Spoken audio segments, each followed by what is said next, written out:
这样怎么弄呢？ Film ini adalah sebuah kisah nyata. Berkisah tentang seorang pria yang terlahir dengan keadaan kurang beruntung. Dalam bahasa medisnya adalah cerebral palsy. 是拉过把我疼这个样子的吗？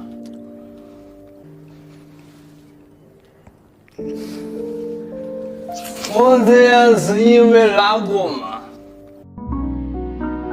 Beda dari kisah yang lain, meskipun secara fisik dia mempunyai keterbatasan, namun pola pikirnya dapat berjalan selayaknya orang normal. Di balik setiap adegan dalam film ini, terseliplah sebuah pertanyaan besar yang menggugah hati. Sejauh mana seseorang bisa melantah ketika pikirannya tajam tapi tubuhnya terbatas? Bisakah mimpi tetap terbang tinggi jika sayap yang dimiliki tak sekuat milik orang lain? Bisakah seseorang mengubah dunia jika langkahnya dibatasi oleh keterbatasan? Mari kita mulai filmnya dan selamat menyaksikan. Di awal film, kita diperkenalkan dengan seorang remaja bernama Liu Chunhye, tapi karena namanya agak ribet buat disebut, kita panggil aja Luffy. Luffy punya cita-cita yang mulia. Dia sangat ingin menjadi seorang guru. Namun cita-citanya itu tak direstui oleh ayah dan ibunya karena juga kita ketahui keadaan Luffy yang sangat tidak memungkinkan. Ibunya selalu menuntut agar Luffy bersedia masuk ke sekolah khusus anak-anak difabel. Ibunya terus memaksa agar Luffy sadar dan menerima takdirnya telah terlahir sebagai seorang difabel. Dia juga menyatakan bahwa hanyalah orang yang terlahir normal saja yang berhak untuk bercita-cita menjadi seorang guru. Maka dari itulah ibunya selalu menyuruh Luffy untuk ikut rehabilitasi dan sekolah khusus. Bukannya mau ngelawan atau membangkang perintah ibunya, ketidakmauan Luffy itu dikarenakan dirinya yang sudah sangat lelah mengikuti puluhan sesi rehabilitasi tapi tak pernah membuahkan hasil. Apalagi dokter juga telah menyatakan bahwa Luffy tak mungkin bisa disembuhkan. Karena itulah, daripada terus berharap pada keajaiban yang tak kunjung datang, Luffy memilih berdamai dengan keadaan. Namun si ibu tetap maksa kehendaknya dan gak peduli sama perasaan Luffy. Tapi gak usah khawatir, di tengah badai penolakan, ada satu sosok pahlawan yaitu neneknya. Sang nenek adalah support sistem terbaik yang siap pasang badan demi cucu kesayangannya. Berkat dukungan sang nenek, gak sekali dua kali Luffy mengikuti ujian menjadi guru tanpa sepengetahuan ibunya. Dalam ujian online, Luffy selalu lulus. Namun masalahnya, ujian online hanyalah langkah awal dan mau gak mau, dia harus datang dan lolos dengan semua kriteria yang dibutuhkan untuk menjadi seorang guru. 大家好，我们来看一首诗。别人得了什么病呀？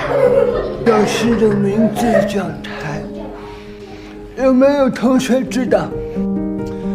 同学们，直接缝隙里，哪怕阳光照不到的阴暗处。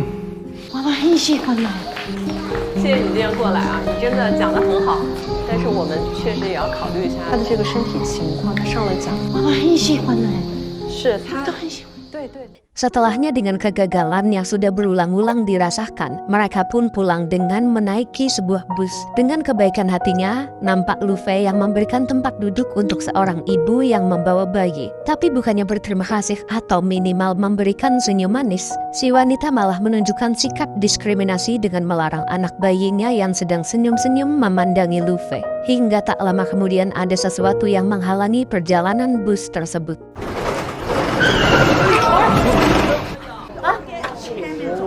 在你有这情况，少来挤公交车嘛，硬是。凭啥子不给他坐公交啊？哪说他不是人了嘛？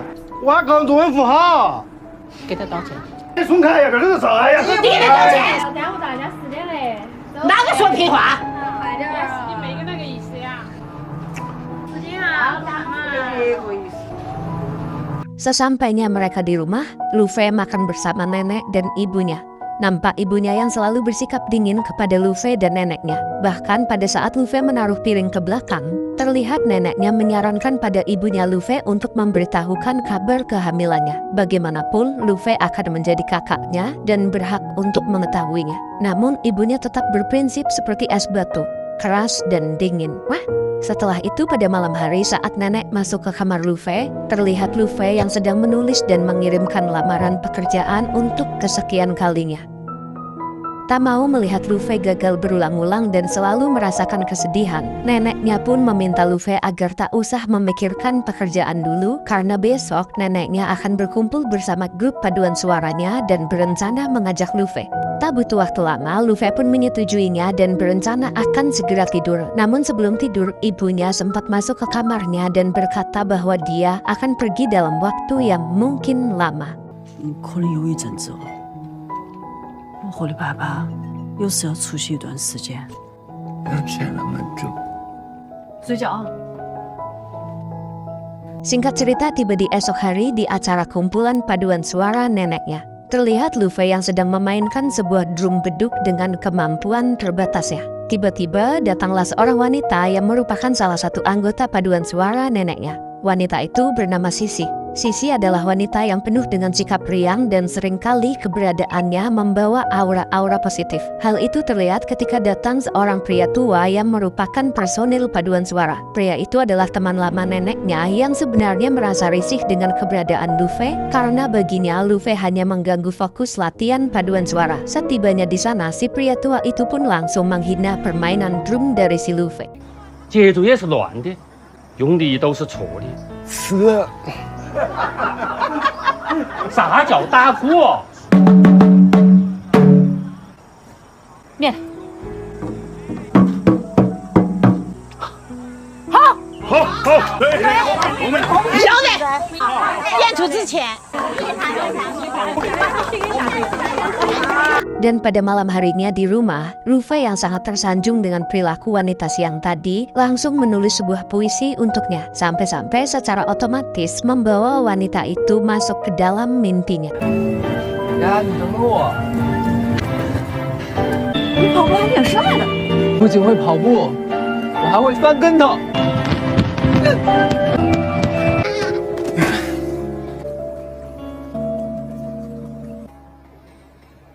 Kini tiba di hari berikutnya, di mana Lu Fei mendapatkan panggilan wawancara pekerjaan dari lamaran yang ia kirimkan saat itu melalui online. Bukan mendaftar sebagai guru, Lu Fei mencoba peruntungannya dengan mendaftarkan diri di sebuah kafe. Hal itu dilakukan karena Lu Fei tak tega melihat neneknya yang selalu memohon pada pihak sekolah untuk menerimanya. Bahkan kali ini, Lu Fei tak mau ditemani neneknya untuk wawancara di kafe yang akan ia datangi. Nampak Lu Fei yang ingin sendirian dan tak mau merepotkan neneknya. 真的不要我跟你去啊！不要躲。不要急哈啊！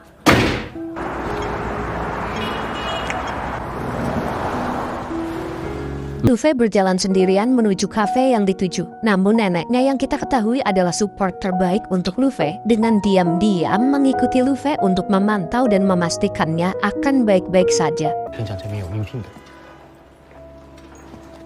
你这样怎么弄的？脑瘫。你能站多久？哦，一直着。走多远呢？你这个样子，我要确认你，给我看一下吧。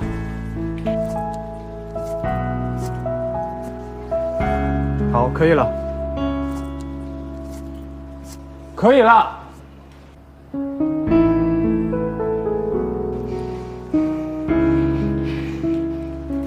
各位，今天我请您吃泸州泸家狮子素盘2下子。泸参卷、柚子干、泸参卷、柚子干。 今天我请您吃。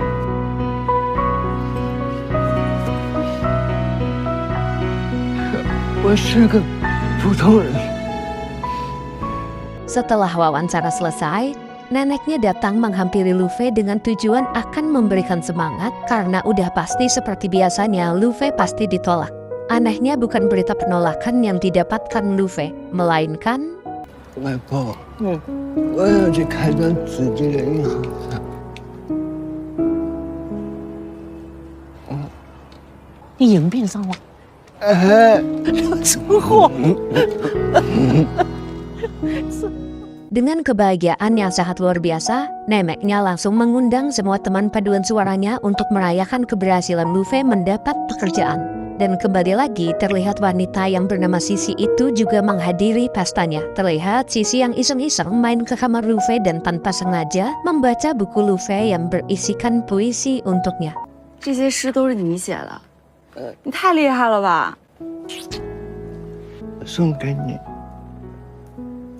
Nampak saling memberikan sinyal, mereka pun melanjutkan momen berduaan mereka di sana. Namun tak selang lama tiba-tiba ibunya pulang dan membubarkan semua acara di sana. 我合上他的队友先。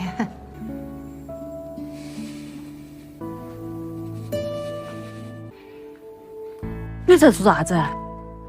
Saat setelahnya, kini ibunya menanyakan bagaimana kabar Luffy tentang sekolah khusus dan juga rehabilitasinya. Luffy pun berkata jujur bahwa dia tak ikut rehabilitasi. Apalagi dokter sudah menyatakan bahwa hampir tak ada kemungkinan untuk sembuh. Luffy memilih siap hidup dengan takdirnya dan memilih menjalani hidup dengan hal-hal yang ia sukai. Di sini momen perdebatan perasaan pun terjadi karena ibunya yang sukanya ngatur-ngatur tapi cuma ngatur doang dan gak mau nemenin Luffy berjuang pada penyakitnya. 你们为啥子一直都没去看不可？ 啊，这个怪我哈，合唱团排练我搞忘时间了。 那你想干啥子？ 我还要去咖啡馆打工噻。 你好久去咖啡馆打工？你晓得不？你根本就带不好你。 你不要和外婆，那是我自己的决定。是啥子问题嘛？那是我自己的决定。就算是给你发了录取通知书，你可以去当老师吗？我为啥子不能嘛？ 人家不可能让你收到录取通知书，人家为啥子要招你这样子的啊？ 好嘛，是哪个把我生成这个样子的嘛？我这样是因为哪个嘛？ 幺儿， Singkat cerita, hari-hari dan bulan-bulan berlalu. Terlihat Luffy yang mengalah dan menuruti kemauan ibunya menjalani rehabilitasi dengan ditemani neneknya. Namun pada kenyataannya tak terlihat perubahan pada tubuh Luffy sama sekali. Hingga tiba di suatu hari saat Luffy dan neneknya sedang berada di kumpulan paduan suara, neneknya mendapat sebuah telepon yang berisi kabar bahwa adik Luffy sudah lahir dengan keadaan normal. 幺儿，你当哥哥了，想不想去看一下？ Neneknya pun langsung mengajak Luffy untuk ke rumah sakit menjenguk adiknya. Saat di sana, terlihat ibunya yang sedang ke dalam toilet. Melihat adiknya menangis, Luffy pun menghampirinya dengan niatan mencoba menenangkannya. Tapi belum juga ditenangin, ibunya keluar dari toilet dan langsung bersikap seperti ini.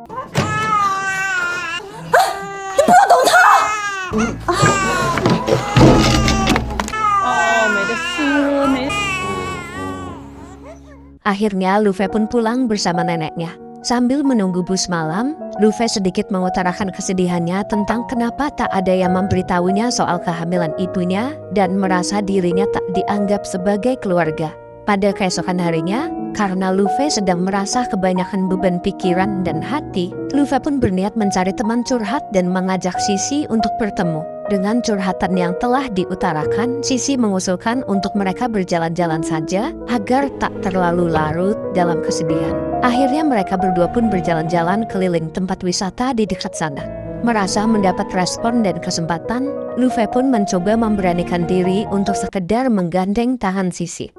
Terlihat Sisi yang cukup terkejut dengan keberanian Luffy dan merasa canggung sehingga izin ke kamar mandi terlebih dahulu.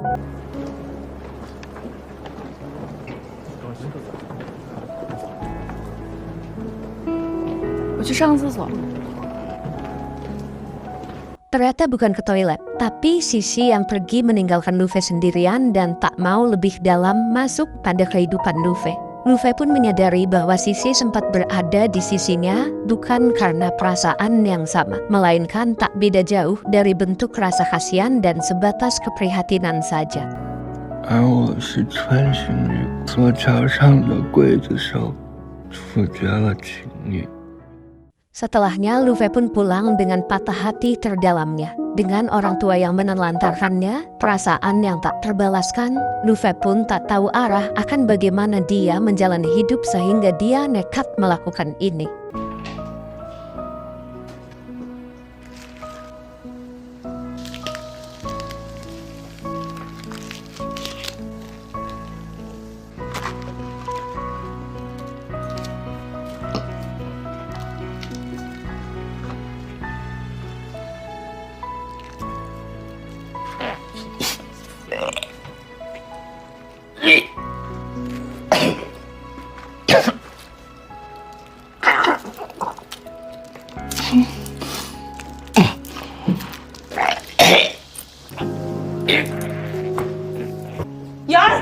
抓住了！抓住！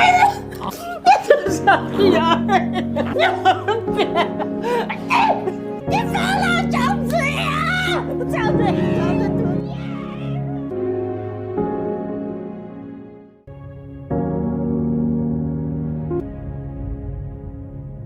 Singkat cerita, kini Luffy tersadar di sebuah rumah sakit dengan ibu yang berada di sampingnya. Dengan segala penyesalan, ibunya mengungkapkan penyesalannya karena telah menelantarkan Luffy selama ini. Tapi di sini Luffy kembali teringat memori masa kecilnya, di mana sebenarnya dia mengetahui bahwa ayah dan ibunya tak menginginkan Luffy dengan keadaannya seperti itu.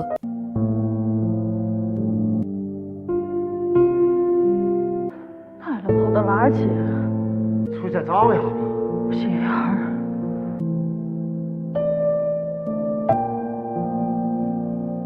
你说要是找不到他，能不能好过点儿？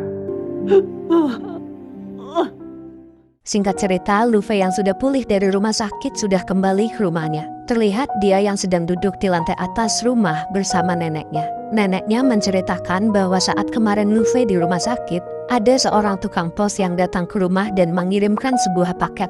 Penasaran dengan apa isi paketnya, Luffy pun langsung mengeceknya ke dalam rumah. Saat membacanya, nampak ekspresi kebahagiaan terdapat di wajah Luffy. Dia pun langsung memanggil neneknya dan memberitahukan kabar gembira bahwa ada salah satu sekolahan yang merespon lamaran online-nya sebagai guru. Dan di mata sang nenek, ia melihat sesuatu yang lebih berharga dari sekedar kabar baik, sebuah kebanggaan, doa yang terjawab, dan harapan yang mulai menemukan jalannya. Namun apakah Luffy akan kembali gagal setelah menghadiri ujian seleksi guru seperti yang sudah terjadi berkali-kali? Di sini neneknya merasa optimis karena di lamaran online-nya, Luffy sudah menuliskan keadaan fisiknya. Faktanya, pihak sekolahan tetap memanggil Luffy untuk datang. Setelahnya, saat Luffy tertidur, terlihat neneknya yang masih merenungi semua penderitaan Luffy dan melihat setumpuk tiket pengobatan yang selama ini telah diusahakan. Setiap lembar itu adalah bukti harapan yang pernah ia kejar, doa yang ia bisikan di setiap langkah, dan usaha yang seringkali terasa sia-sia.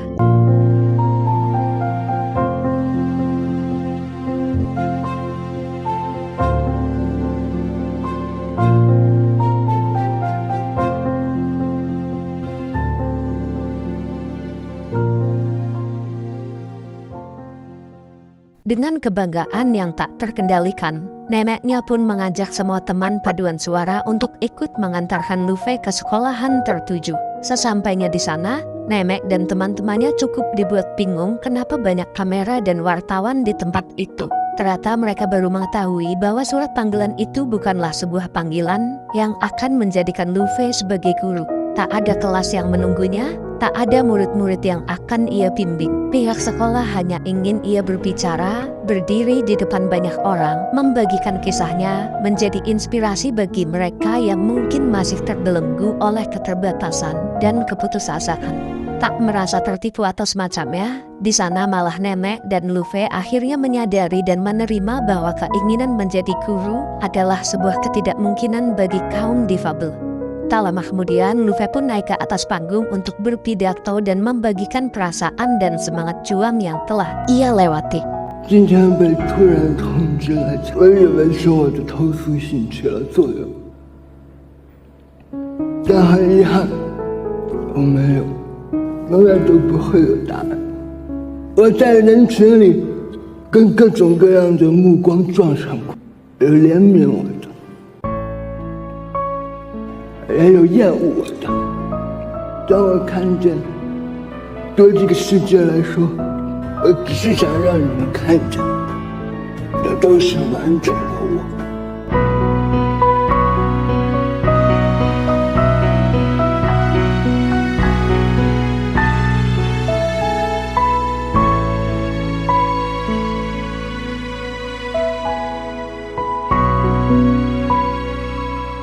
Dan pada saat itu, sang nenek menyadari satu hal. Cucunya memang tidak membutuhkan gelar untuk menjadi seseorang yang berarti. Luffy sudah menjadi guru, bahkan sebelum dunia memberinya kesempatan. Kisah ini bukan tentang apa yang tidak bisa dilakukan, melainkan tentang seberapa jauh seseorang berani melangkah meskipun dunia meragukannya. Dan kesimpulan dari film ini mengajarkan bahwa takdir adalah karya Tuhan yang tak selalu berjalan seiring dengan harapan manusia. Nuve merasakan betul pahitnya hidup, terkucilkan dalam kesendirian, cinta yang selalu berujung pada kegagalan, orang tua yang tak pernah menghadirkan kehangatan, serta luka batin yang tak kunjung sembuh. Dunia bagi sebagian orang memang terasa tak adil, namun justru karena itulah akhirat tercipta sebagai janji Tuhan bahwa keadilan sejati bukan milik dunia yang fana. Sebab dunia memang didesain untuk menguji, bukan untuk memberi keseimbangan yang sempurna. Dan di sanalah, di ujung segala kesedihan, harapan sejati menemukan tempatnya. Film pun berakhir.